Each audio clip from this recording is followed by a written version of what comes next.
heart and goal of spiritual traditions around the world is to know who you are. To know who you really are. How do you answer this question for yourself? Who are you? How do you identify yourself? What are you? Where are you headed? Most of us hold on to an identity that's based around our jobs, or our body, or as so-and-so's child, or mate, or as a woman or a man, or as a certain race, or age, or cultural group. We've accepted and believed these ideas and expectations about us from other people all our lives. We've taken on these psychological patterns, these masks, since we were babies. We've got dozens of them, all talking a mile a minute about their own agenda. And we are raised to believe that we are these thoughts and beliefs. And we're so busy babbling them to ourselves endlessly. We believe that we are these old, stashed emotions that these thoughts drag around with them. We begin to create these masks by copying the people around us and copying their masks. Soon we start to refine them to fit our own needs, and then we even make our own from scratch. We're creating them all of our lives. And as we do this, we agree with them that we're going to go to sleep. We're going to go numb. We agree that we'll let the masks take control, make the decisions. We agree to give them our power and energy, our very authority. And they agree to react automatically according to the instructions that we gave them at their creation. They will take care of business for us. When we create these masks, we believe this is the way to be an adult, to be successful, to be safe. And the masks believe this too. They are created to serve us, to take care of us, to see that things are done right. We notice that the adults around us are very addicted to their masks, and they're addicted to the constant thoughts of the masks and all of the emotional baggage. And so we too learn to be addicted to our masks. When we're very, very tiny, we know who we really are. We live who we are at every minute, effortlessly, with great fun and curiosity and joy and excitement for life.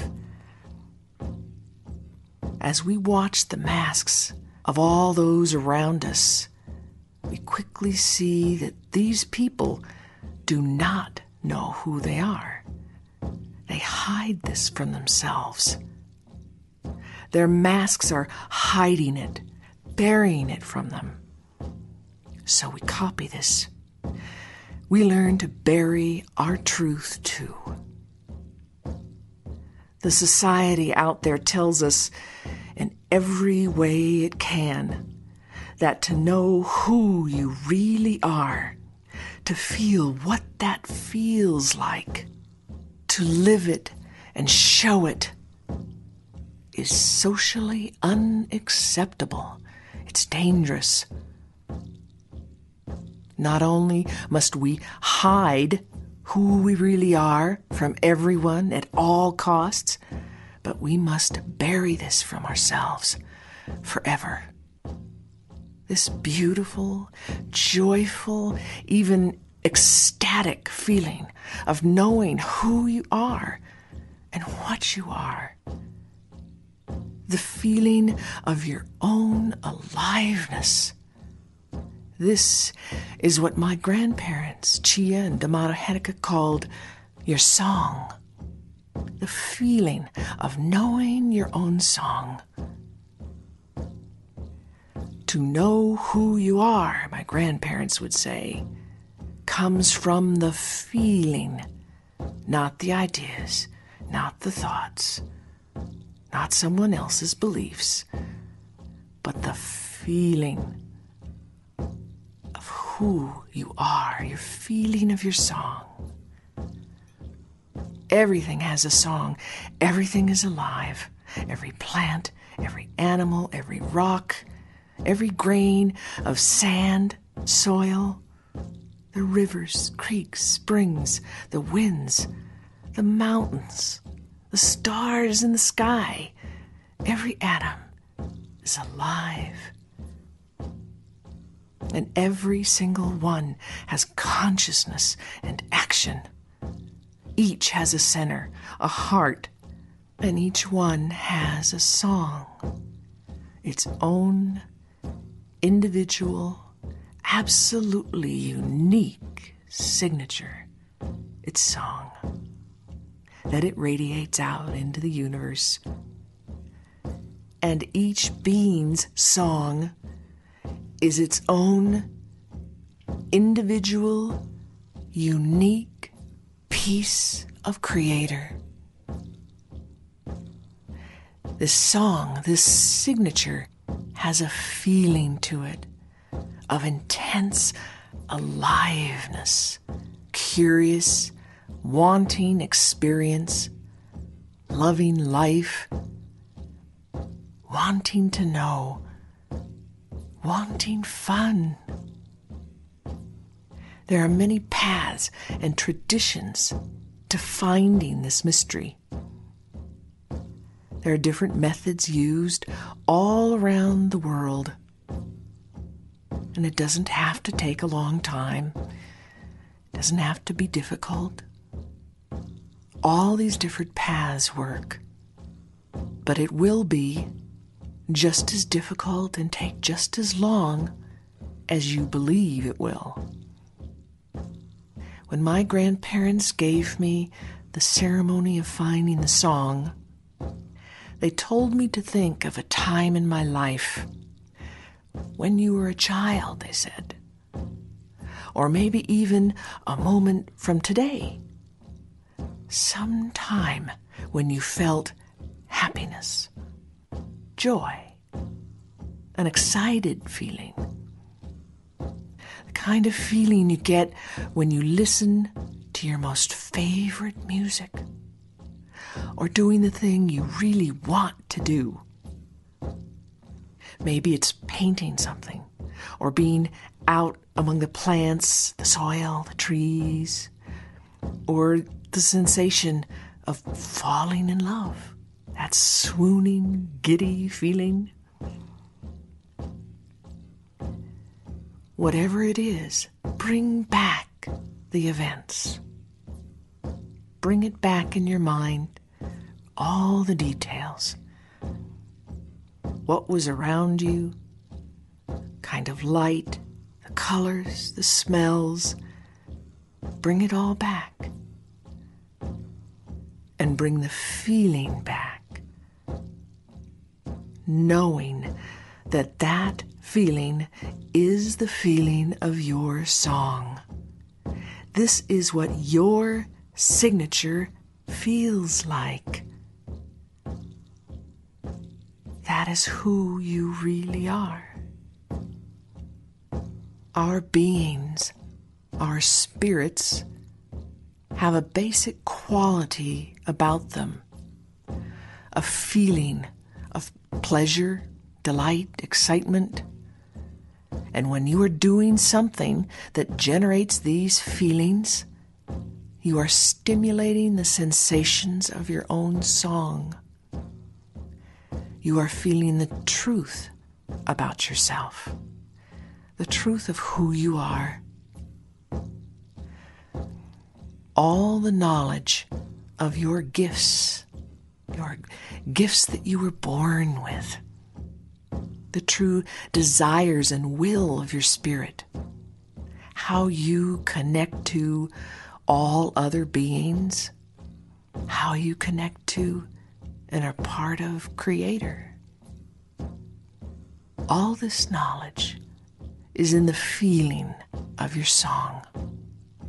Even that falling in love feeling, it really has very little to do with the other person. Something about them stimulates in you the sensation of your song. We mistake it for something else and we give all the credit away to the other person, when in reality it is your own essence that you are experiencing. All that beauty and excitement and love is the basic nature and sensation of your aliveness. It is the feeling of your song. When you are fully feeling your song, you are not being controlled by your masks. When you are busy being in the middle of your masks, you are not in the awareness of your song. My grandparents used to advise me, don't go to war with your masks. You'll only be giving them more energy and you'll lose. You must approach your masks with gratefulness and respect for all the service that they have diligently performed for you for all these years. They have never missed a beat. They have never failed. They have always been there for you whenever their button was pushed. And that's remarkable, admirable. What you need from them now is to serve you in a new way. In a way that will help you stop your addiction to them. In a way that will stop imprisoning them and imprisoning you. And help you to purposefully turn your attention to feeling your song as often as you can remember throughout the day, every day, for as long as you can remember, for as long as you can hold the awareness. And as soon as you realize that you've been distracted, to bring it back, and bring it back, and bring it back, and feel the song. Feel it, learn it, know it, live it, show it, be it again.